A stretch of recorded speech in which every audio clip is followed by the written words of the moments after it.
Hello, everybody. Today we're going to be going into the next part of the Cold War. We finished up with McCarthyism and the Red Scare. Now I'm going to play a song for you guys by Pink Floyd. It's called "Goodbye, Goodbye Blue Sky." So kind of give a little teaser into kind of what we'll be talking about today. So I have the lyrics up here. Just follow along with the lyrics, and I have a song in the background that I'll play for you guys.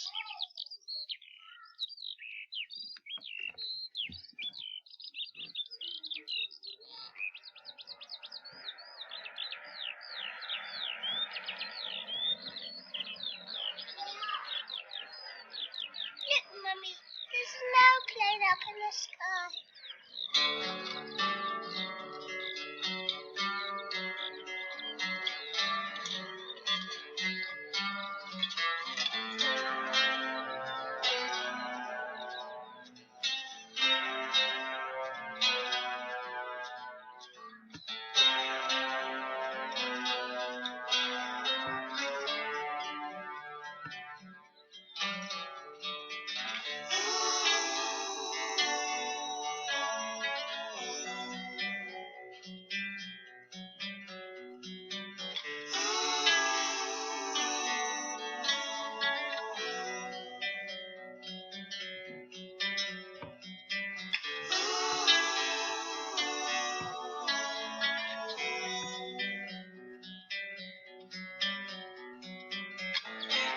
Did you see the frightened ones?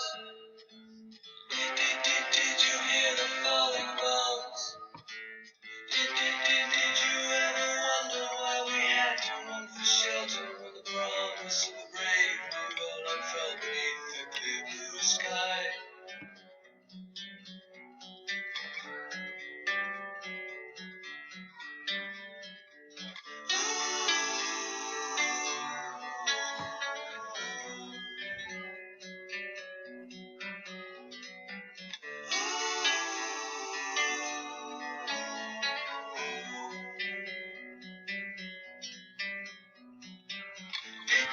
Did you see the frightened ones? Did you hear the falling bombs? The flames are all long gone, but the pain lingers on. Goodbye, blue sky. Goodbye, blue sky. Goodbye, goodbye.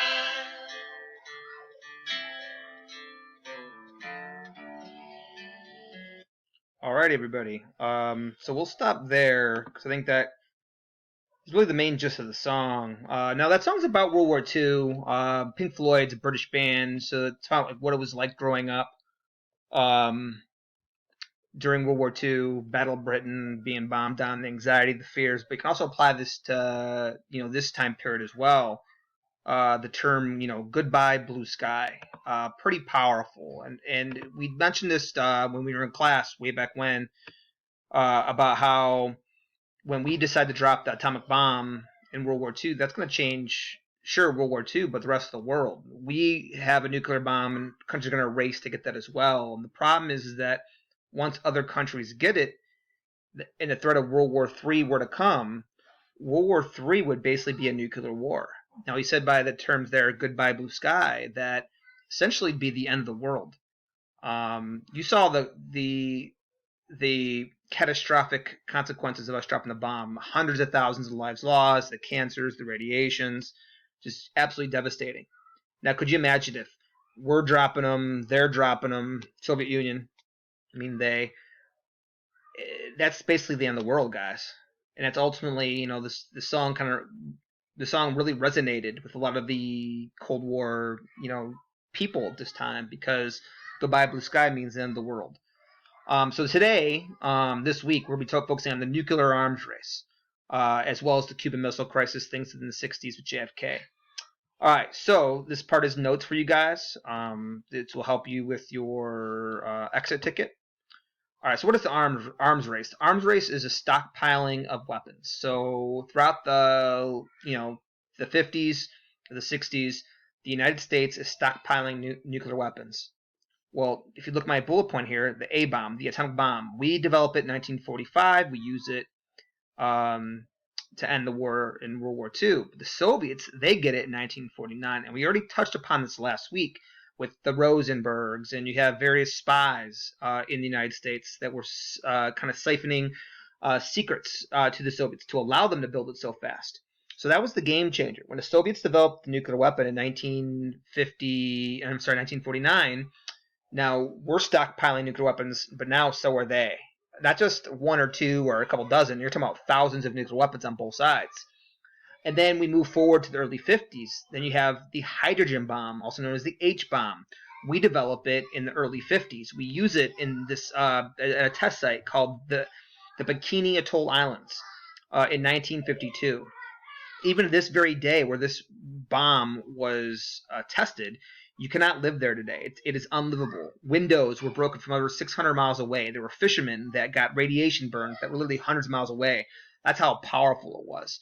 So 9 months after we tested it, the Soviet Union, they developed the H-bomb. So we were ahead at this time. And then you move into the later part of the 50s. You have the long-range nuclear ICBM missiles that were created that could travel 1,500 to 3,000 miles. Now that's a game changer. So no longer do you need an airplane to actually physically drop a bomb. You can now press a button and a missile can launch from 1,500 miles away and hit their target. So that's going to be a game changer. Make things a lot more dangerous too, in terms of why the nuclear threat was so real for the United States and the Soviet Union. So there's something called mutually assured destruction. I'll move this up a little bit so you can see it. What that means is it's called MAD for short, mutually assured destruction. So basically that meant the U.S. and the Soviet Union, they kind of had to play a tough spot here. They had to play talk tough, be tough, like they're superior, but they also came to an understanding and knowing that if the U.S. and the Soviet Union were to go to war, it was going to be the end of the world because both sides were willing if need be to use their nuclear weapons to protect their assets. So those are a couple things that you need for today for that. So here's a kind of showing you guys when we get into the Cuban Missile Crisis. You'll see here's Cuba right here. Basically anything that is in this big circle are things that could be hit by this missile. So that's why we took it as a huge threat that they have their missiles pointed there, which we'll talk more about that a little bit later. All right, so how do the United States, how do they prepare for nuclear war? One is, you have these government propaganda things that began popping up. You had TV shows, you had flyers, you had ads, you had commercials, you had little radio jingles. So they had something called duck and cover drills.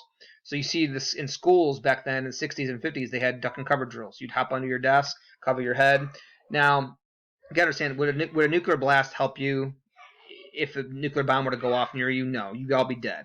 But again, if you're a kid in elementary school, this duck and cover drill made you feel safe. Like think of a turtle. So the government created this character called Bert the Turtle, and he would go in his shell and he'd be protected. It's a way to create calm and help kids think that they're going to be okay. Now, granted, if a nuclear bomb went off 50 miles, 100 miles, 200, 300 miles away from your location, you could still receive some effects. You just have windows broken, tiles. So that's why getting in that position can help you from not getting hit in the head by various debris or glass. So that's why that'll also be very helpful. Also, you have businesses will also start booming, selling nuclear bomb shelters, as you see here. So bomb shelters were big. Where people would go, they'd stockpile, food and water, medicines for at least 2 weeks after a blast. So if there were ever sirens going off or whatever, you need to go down there, you'd have this built for your leisure to have safety. It just kind of what it would look like. You could build it yourself, hire a company. So that was something that people wanted. All right, now you also had the space race that was also included. So the 50s and 60s were really big on technology and math and science. So Cold War tensions are going to increase in the United States. And the big thing was Sputnik. The USSR, Soviet Union, launched Sputnik in outer space. This is where the shift kind of began. In the first part of the 40s and 50s, the U.S. was ahead of the Soviet Union. We were slightly ahead. We developed the A-bomb first, the H-bomb first. But notice what happened in the late 50s. Now, the Soviets, they went ahead of us. They developed this. Sputnik was a satellite that went in outer space. Now, when the satellite, again, get us in the 50s, they don't know what a satellite means. There were rumors going around that the Soviets attached lasers or missiles on top of the Sputnik, and they would, be able to hit any location in the United States. So people were freaking out. But it's also signaled that the Soviet Union went ahead of the United States finally in terms of science and technology. So as a retaliation of this, the United States is going to start increasing funding. They're going to increase NASA. They're going to start to start allocating a lot more resources to education, math, and science to push ahead of the Soviets. So Yuri Gagarin, he was the first Soviet in outer space. So the Soviets will also beat us to outer space in the early 60s. We will, about a month later in May of 61, we'll have the first American outer space, Alan Shepard. So the U.S. felt a lost prestige because of this, because they not only sent the first satellite, but the first person in outer space. So that's when we start to increase all this funding. It won't be until the end part of the 60s. JFK is going to promise that we land on the moon. And finally, in 1969, although he was killed at this point, but he will live up to his promise. We will land on the moon later on. All right, so Stalin is going to die in the 1950s, and Nikita Khrushchev is going to come to power. Now, Khrushchev was a lifelong hardline politician, and he believes that he can push JFK around. JFK became president in the 60s. He's old.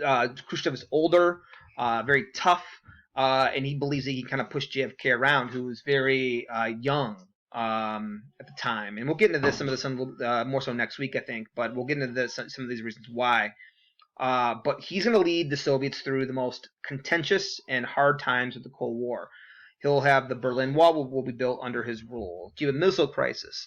So this is where tensions are going to increase under Khrushchev's rule. So in 1960, the USSR, Soviet Union, was aware that the Americans began having spying missions going across the Soviet Union and going across Cuba. So in 1960, the CIA sent Francis Gary Powers, which was a U-2 spy plane that was flying over the Soviet Union.